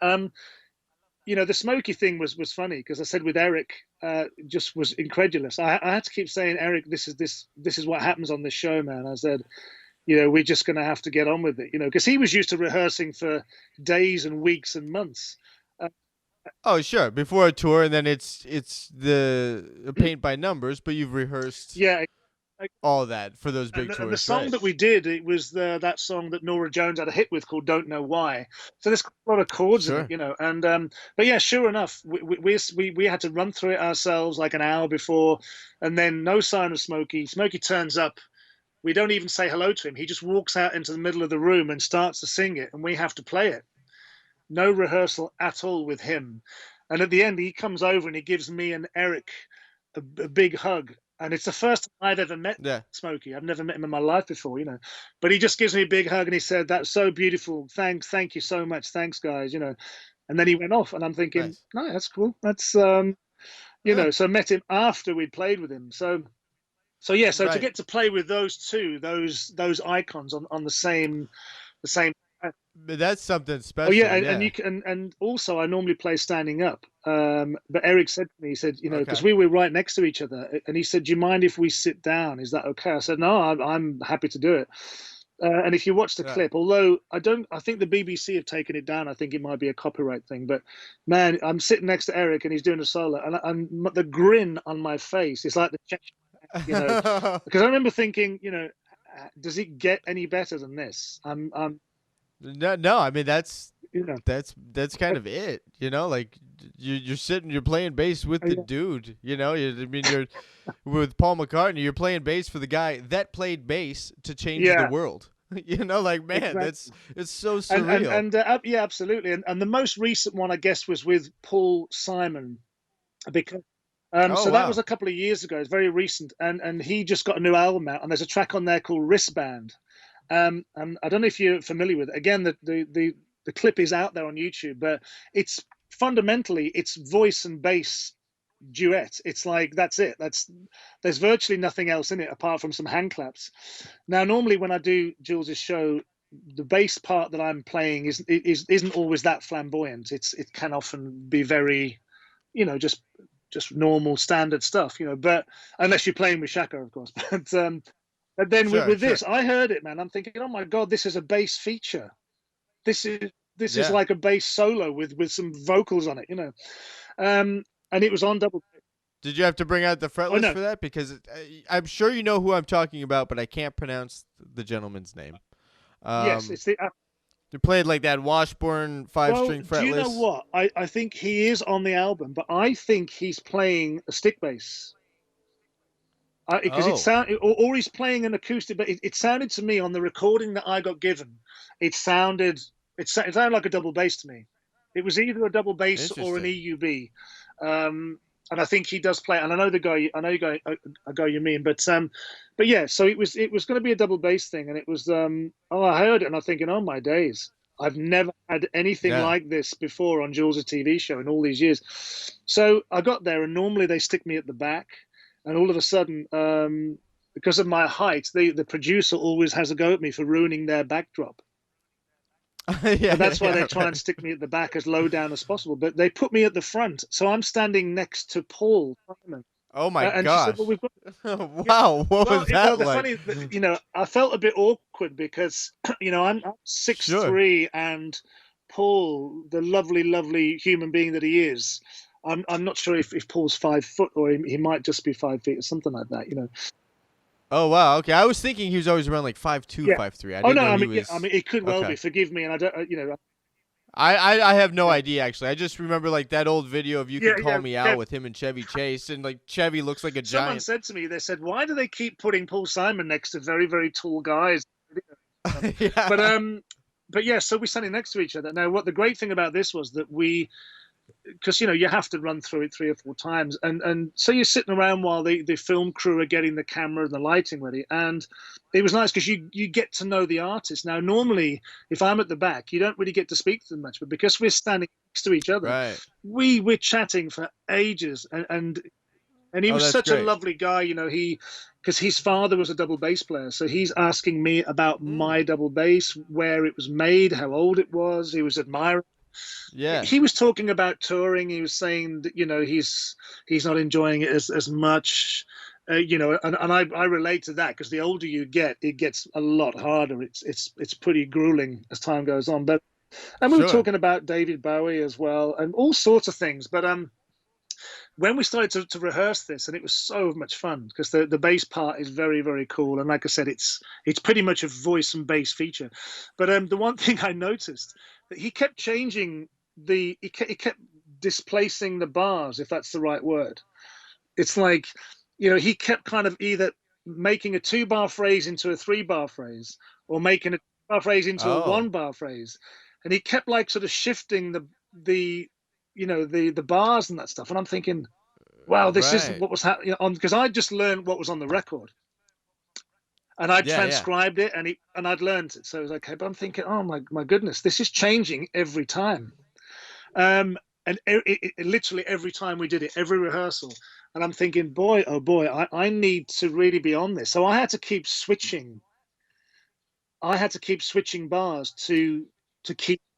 Did it ever kind of come out the same way? Did he ever find this rhythm where he liked how the phrase should be stated and just kind of kept it there, or was it always Oh, it moving? was. And even like on the taping, was the taping a version that had not Yeah, been yeah, it was rehearsed? different on the taping as well. So yeah, Crazy. so like the two, there's like a main theme of the bass thing, but when he goes into that's the verse. But when he goes into the chorus, it's like sort of bum bum bum bum bum bum bum bum bum bum bum bum.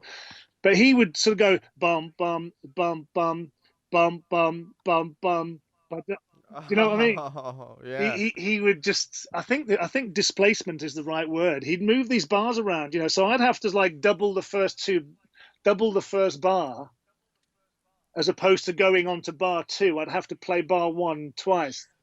Sure. you know and Right. and we had one of our trumpet players was playing on it, and I felt sorry for him, man, because you can't really hide with a trumpet, man. If you're doing a set riff, and it Right. changes every time. You can't hide from that, Where at least with the bass, you can kind of get away with a bit more. But anyway, it was a challenge. So it wasn't a Man. technical thing. It was just more a rhythmic. And you just had to keep your ears open. I'm thinking, well, if I can't Yeah. do this after 40 years, I shouldn't be here. So it went great. I Right, went with right. him. Everything he did, I adapted. I was listening round the corner. And it was great, and he loved it. And you watched the clip, and he shook my hand afterwards, and because and that was very special for me, because I remember as a kid, one of my brothers had an album, and I think it was called "There Goes Rhyming Simon." I think it's called Okay. that, and it's got like some great, it's like his solo album. It's got some great tracks on there, and I used to sing along with that as a kid. I absolutely loved it. Every track on that album is a winner. So yeah, to get to play with this guy, and to have and to play that, something like that song, which is a big bass feature, and of course, so many Yeah. people contacted me and said, "Oh my God, we saw that. That must have been an incredible experience. Well done. What a roast that must have been. You must have been terrified." Because again, Yeah. I've never had that opportunity to play something so flamboyant with Jules on his show before. It was a real standout moment for me, So yeah, it's interesting that that's one of the more recent things. That was really an incredible experience for me. What a Man, it's so great that you've had the opportunity to kind of connect your musical upbringing and your life upbringing and what music was to you in these formative years sure. to this professional experience with the same people, with Paul Simon and Sting referencing Mingus and Al Jarreau.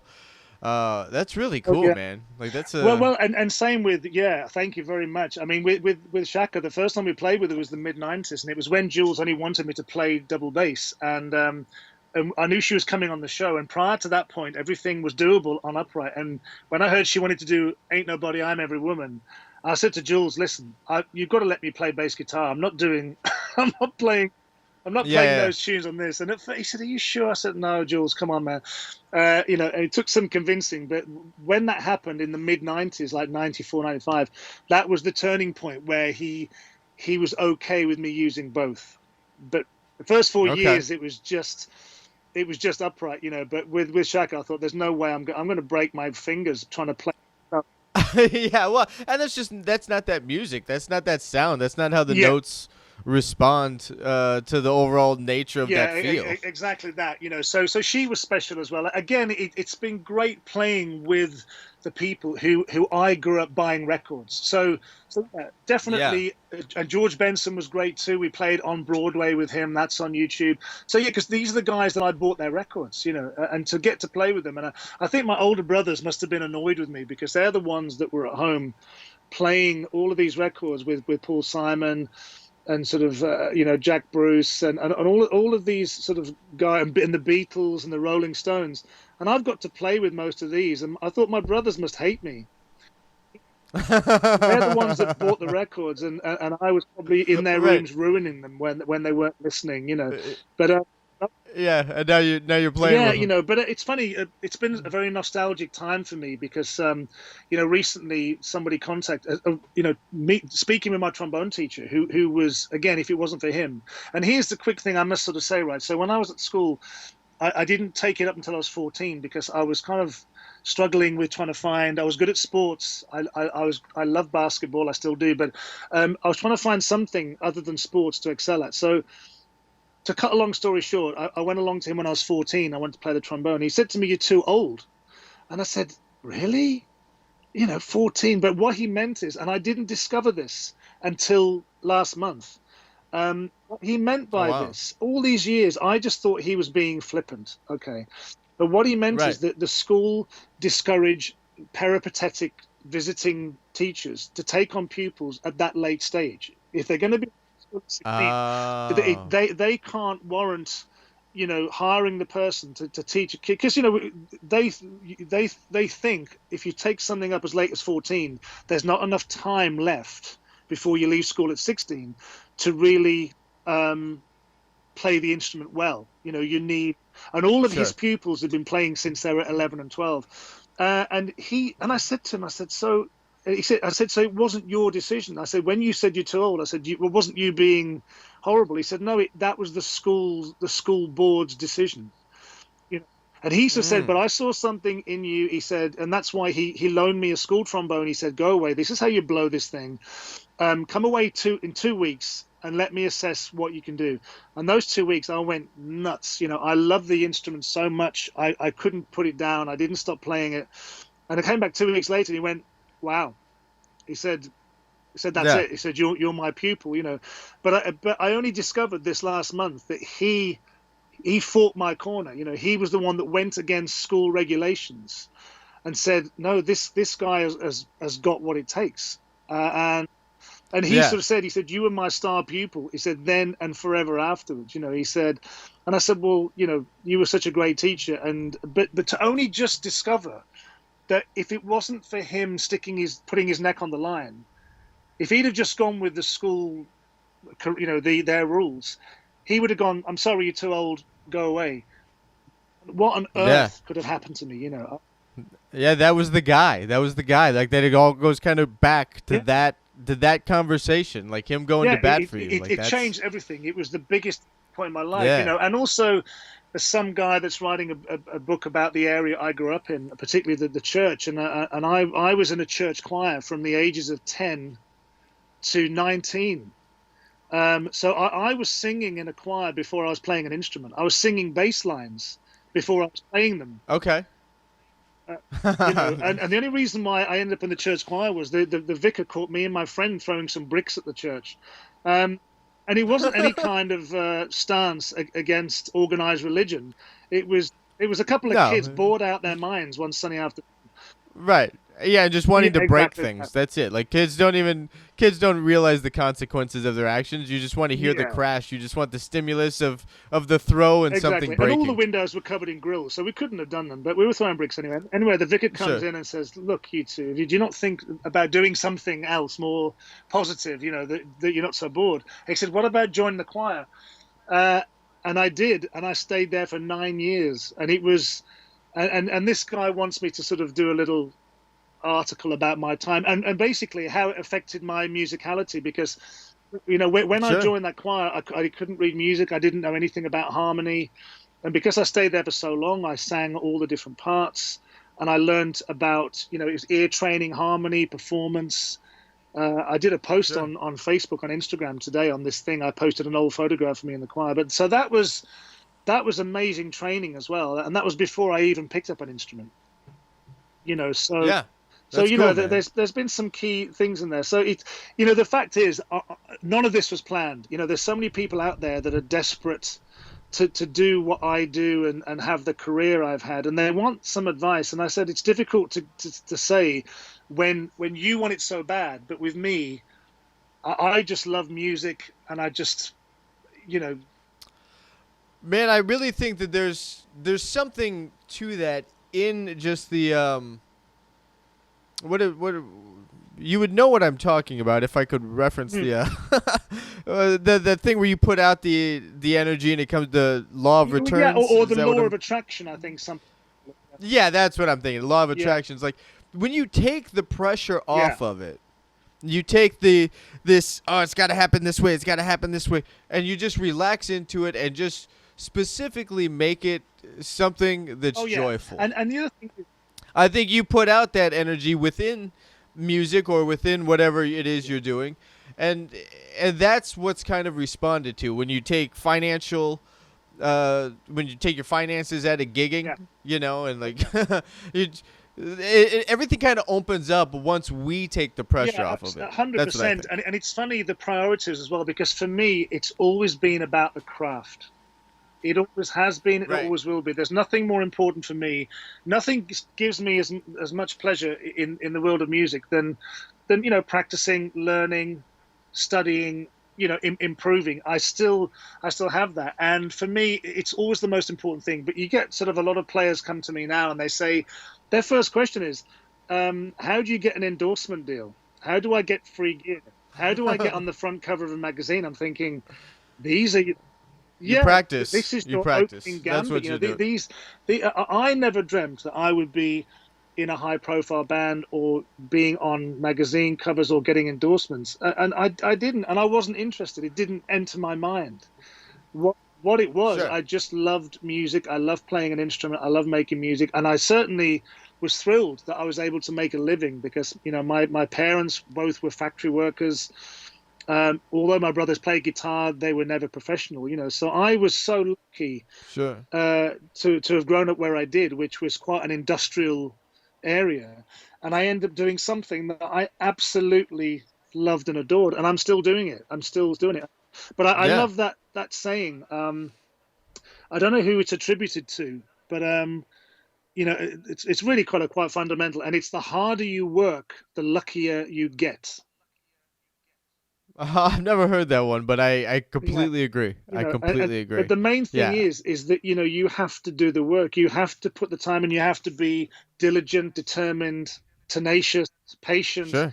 And the thing is, and you could be all those things, and stuff might not happen. You might not. be hugely successful. But my God, surely it's worth it. Surely, you're going to feel better about yourself and having achieved. You strove for something. Strove, is that the right word? I know, I do agree, and I also agree with the idea that um, success and the idea of success is very personal. So just being Jaco Pastorius isn't the only way to success. Sure. As a musician or as a bass player, like, for me, I love this. I love being able to talk with musicians about music. Like, this to me is huge. I love being able to transcribe and really get into records, and the things I'm doing right now with this online situation. Like, that's really just really what fulfills me. And so, like, that's successful to me. And I think within success, it's just there's a lot of latitude in there.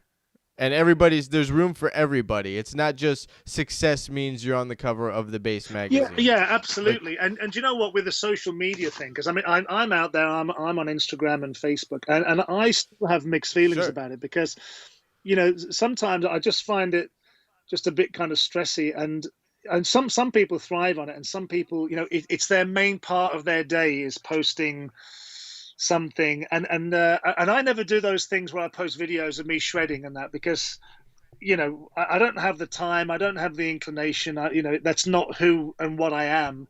If other people want to do it, that's great, but I have noticed the people that do that, they get so much attention and so many, like, hundreds of thousands of likes, and I can put a photograph of me playing with Jeff Beck or and you might get a few hundred likes, and you just think, well, it's fine, because that's who I am and that's what I do. But it is interesting that the guy shredding or doing a big slap solo will get fine.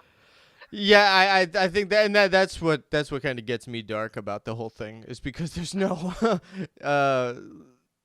the guy shredding is okay, cool, he put some work into that.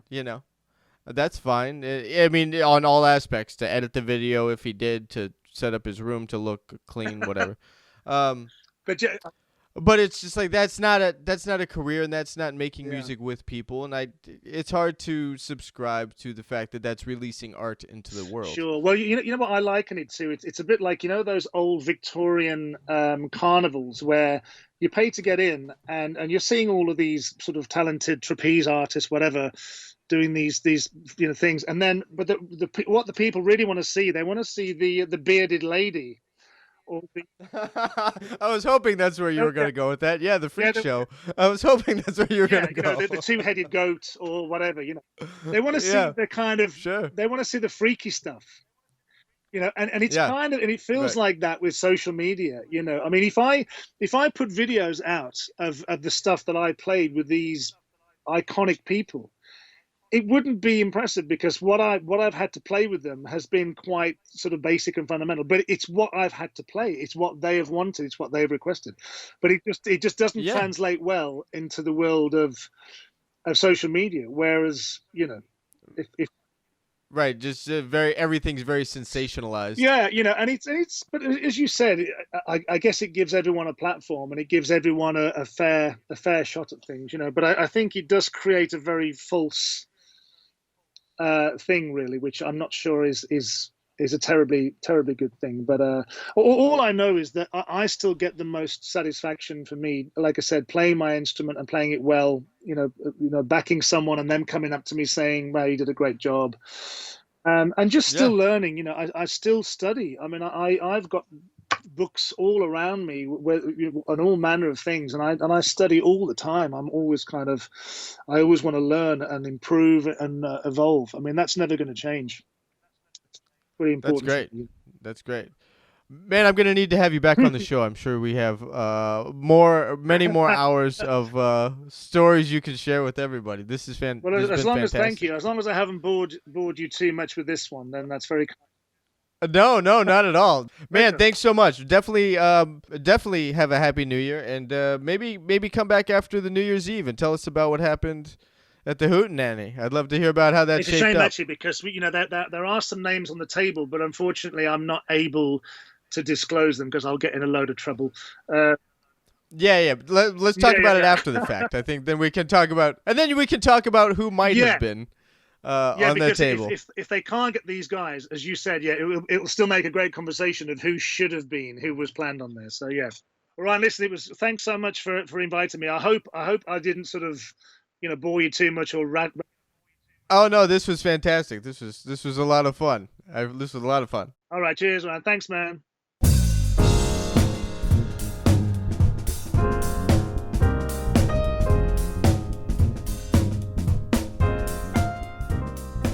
If you have enjoyed this episode and you're interested to know what else is happening with the Bass Shed, you can find me on Facebook /The Bass Shed, Instagram @The Bass Shed, Twitter @Bass Shed.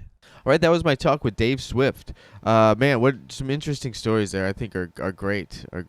Again, the story about how he connected with the LaFaro family and contributed to the Scott LaFaro book will be up at thebasshed.com /podcast /Dave Swift. Hope you all check that out. It's a really interesting story, and I was thinking about myself going through that process and when he was talking about the LaFaro story, and it's wow.